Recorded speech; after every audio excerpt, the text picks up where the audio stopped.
Have a motion, second. All in... Excuse me, before we go any further, it was just handed to me. Would you please turn them in a little sooner, sir? Mr. Dehne. You blame that on me? Yes, sir, because you didn't turn it in time. Thank you. It's your turn. Ladies and gentlemen, see what I put up with. It's sitting right in front of him. I don't want to be contentious. It's passing the buck. You said you would. Where's the Alex the Enforcer? I know what you go through now. And I'm not a Marine. I'm Air Force. Former. That scares me. Yeah, it scares Go ahead. you. Former, so you don't have to be scared anymore. No, I was too. At any rate, you were scared and didn't even know why back in the day, right? That's right, and I was a former. Anyway, Sam Dehne, the Encyclopedia of Reno Government. And what we have here now, ladies and gentlemen, for those who don't know, is the consent agenda, where they're going to vote on about 15 items without any discussion, except a couple of items were pulled off. If they hadn't pulled them off, they would have voted on all of these items here without any discussion, just because apparently they're mostly housekeeping stuff up into the area of $200,000. He was talking about $50,000. They're going to vote on something $390,000. And I'm not being contentious. I'm just trying to point out what's going on.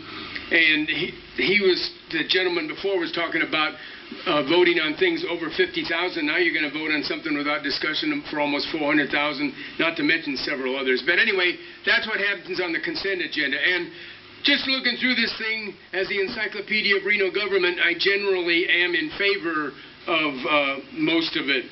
You're giving some money you're going to renew the agreement with the Catholic Charities. They've been doing a great job all these years, and so I support that. You're going to have a deal with the amendment for security enhancements at the Community Assistance Center. That's a good idea. Fairly good amount of money going to that, but I guess it's necessary. Also, I want to speak briefly on this. You're going to approve an excess, I noticed it caught my eye, excess workers' compensation coverage. So I assume so many workers' compensation claims are being denied that you're going to have excess insurance to maybe cover lawsuits that come back at the insurance magistrate who is wrongfully denying massive amounts of wrongful turn downs of employee compensation. That's when you get paid for injuries while you're on the job. And those things are being denied right and left. Last but not least, I noticed that you're going to spend $125,000 to purchase new factory ammunition, and I'm in favor of that. As a matter of fact, I have a little anecdote. I was over at one of the local gun stores the other day buying some ammo for my I have 2 pistols.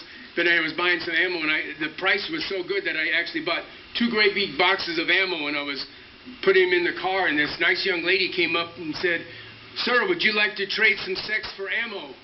I said, "What?" And I said, "What kind of ammo you got?"